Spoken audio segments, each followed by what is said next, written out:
Hello everyone, this is Dipali here and today we are going to discuss about reactions of metals. So basically आप सबको पता होगा metals क्या होते हैं.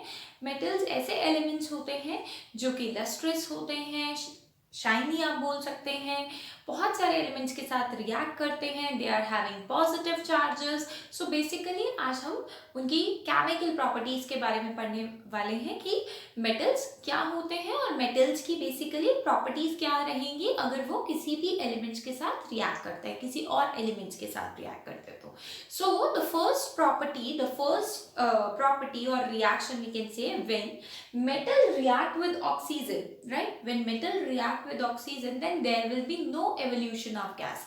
कोई गैस नहीं निकलेगी, आप ये चीज ध्यान रखिए.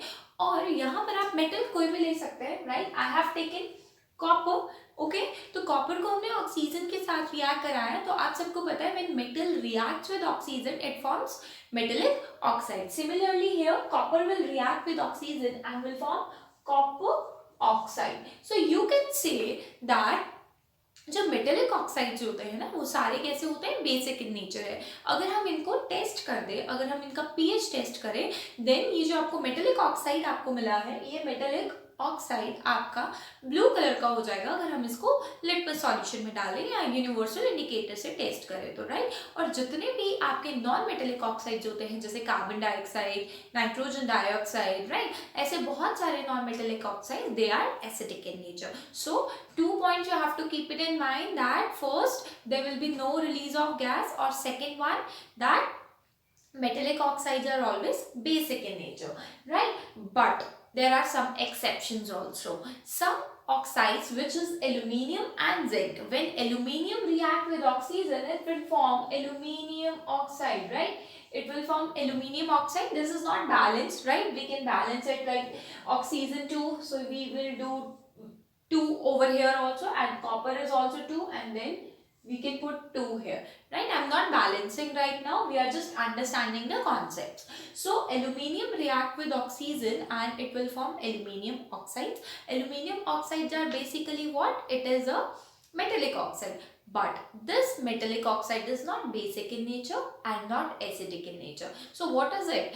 This oxide which is having the property of acids and bases, these are called your amphoteric oxides, right? So aluminium जो है वो आपके amphoteric oxides है, और zinc similarly, zinc भी आपका क्या है? amphoteric oxide है. zinc भी आपका क्या है? amphoteric oxide है. You can also balance it. So this two are the exception in this case, that metal when reacts with oxygen will form metallic oxide, but these are basic in nature. But these two exceptions are for amphoteric oxides. These show the property of acids and base, right? These two shows the property of acids and base. Next reaction we are having with water. Right now we are discussing the properties of metals. So how metal react with water, metal किस तरीके से react करेगा.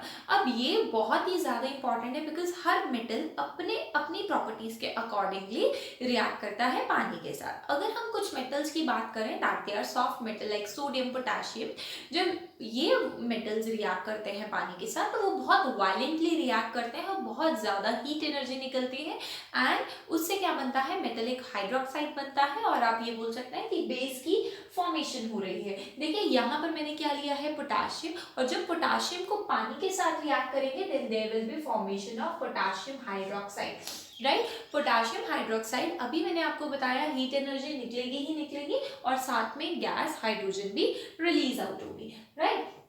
Similar in the case of sodium and water, sodium reacts with water, it will form NaOH and hydrogen will be released out. Now how this reaction takes place? ध्यान से सुनिएगा बच्चे.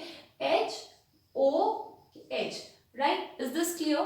So this K and this OH will be removed, like this KOH ये निकल गया, and we are having one hydrogen pending. So one hydrogen को हम यहाँ नहीं लिख सकते, so we will do balancing. अगर हम इसको बैलेंस कर दें यहाँ पर और यहाँ पर भी 2 पोटेशियम कर दें तो हमारे पास जो रिएक्शन हो जाएगी वो हो जाएगी आपकी बैलेंस्ड, राइट। तो अभी हम क्या कर रहे हैं, we are discussing the properties of some metals, कि कौन कौन से मेटल किस तरीके से रिएक्ट करते हैं and the reaction. Similarly in the case of this, when we open this water molecule, जब इस पानी के मॉलिक्यूल को ओपन करते हैं तो ये सोडियम रिएक्ट करेगा इस OH के साथ and there will be formation of NaOH, and again one hydrogen is left, so we will do balancing. So here it is balanced, here it is balanced, now it is balanced, right? So heat again it will be released out, heat तो निकलेगी ही निकलेगी।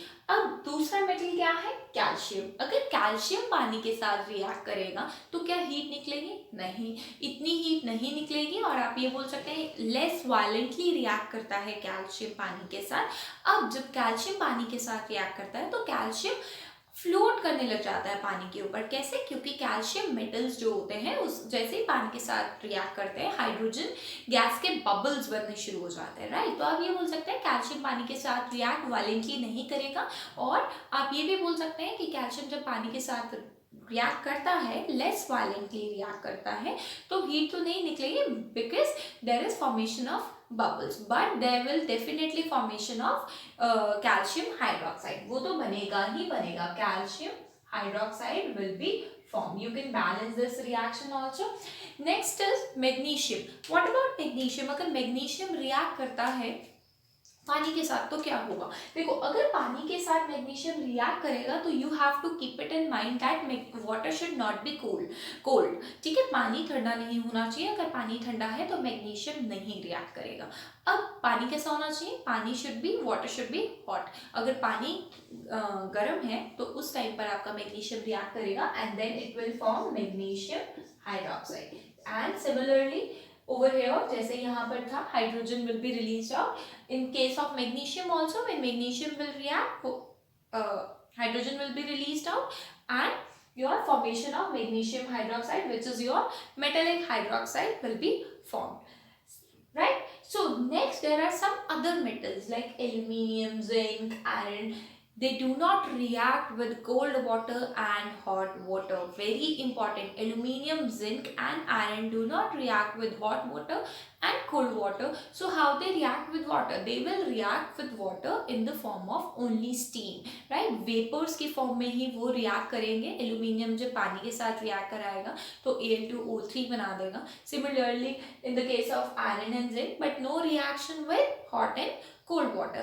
And some metals are like some metals like gold, silver, lead, ये ना तो गर्म पानी से react करते हैं, ना ठंडे पानी से रिएक्ट करते हैं, और ना ही आपके स्टीम से रिएक्ट करते हैं। तो तभी हम गोल्ड की ज्वेलरीज डालते हैं क्योंकि ये रिएक्ट नहीं करते, कोरोड नहीं करते, ठीक है। तो इस वजह से हम इन मेटल्स को ज्वेलरीज में यूज करते हैं। Next reaction is reaction with acid. ये हमने एसिड्स एंड बेस की रिएक्शन में भी पढ़ा था। जब रिएक्शन होती है किसी भी मेटल की एसिड के साथ तो उससे क्या बनता है, सॉल्ट और हाइड्रोजन गैस निकलती है, right. So I have taken some metals over here.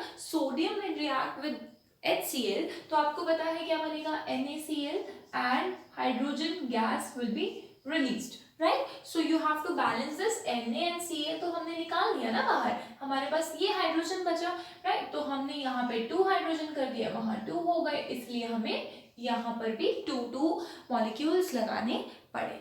But अब अगेन यही बात है, जब एसिड मेटल के साथ रिएक्ट करेगा तो सोडियम जो होगा वो बहुत वायलेंटली रिएक्ट करेगा। इट मीन्स इस केस में भी एसिड्स जो होंगे वो हीट एनर्जी रिलीज आउट करेंगे।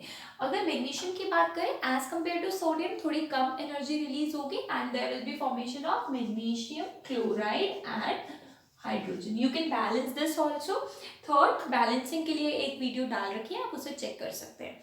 Third is zinc and HCl। ये बहुत एज कम्पेयर टू मैग्नीशियम अगर देखा जाए तो कम रिएक्ट करेगा and that will form ZnCl2 plus hydrogen and similarly in the case of this iron this will form FeCl2 and H2 will be released out. So आप iron देख सकते हैं, I have written over here slowly, यानी iron जो होगा वो क्या करेगा, बहुत धीरे रिएक्ट करेगा, राइट। उसके बाद है हमारे हमारे पास एक एक्सेप्शन केस ये है कि जो नाइट्रिक एसिड होगा वो क्या है, वो एक स्ट्रॉन्ग ऑक्सीडाइजिंग एजेंट है, राइट। नाइट्रिक एसिड एक स्ट्रॉन्ग ऑक्सीडाइजिंग एजेंट है, तो अगर इस जगह पे HCl ना लेकर हम नाइट्रिक एसिड ले लेते हैं तो नाइट्रिक एसिड जो होगा वो हाइड्रोजन गैस रिलीज नहीं करेगा, ठीक है। और वो हाइड्रोजन गैस रिलीज सिर्फ मैग्नीशियम और मैंगनीज के ही केस में करेगा, राइट। आई होप ये आपको क्लियर हो गया होगा। Next thing is reaction with solutions of metallic salts. अगर हमारे पास मेटेलिक सॉल्ट्स है तो क्या होगा, अगर हम एक मेटल ले लेते हैं, दूसरा कोई सॉल्ट सॉल्यूशन ले लेते हैं मेटल का, उसके बाद हम कह सकते हैं इसे डिस्प्लेस कर दिया। बेसिकली हुआ क्या, आयरन, ठीक है, दूसरा लिया copper sulphate is a metallic solution, right. अब हम ये जो आयरन है ये डिस्प्लेस कर देगा कॉपर को, और किसके साथ डिस्प्लेस कर देगा, सल्फेट के साथ। So we can say iron ferrous sulfate will be formed and copper will be released out. But very important is copper cannot displace ferrous sulfate because copper is not highly reactive as compared to iron. Only highly reactive metal can displace the least reactive one, but the least reactive metal cannot displace the highly reactive one, right? So this will be your greenish blue in color. Ferrous sulfate will be greenish blue in color and the copper will be your reddish brown in color, right? So this is your basically overall reactions of metals, chemical properties including, exceptions including. So I hope you like the video, and if you really do, so please subscribe my channel. Thank you everyone.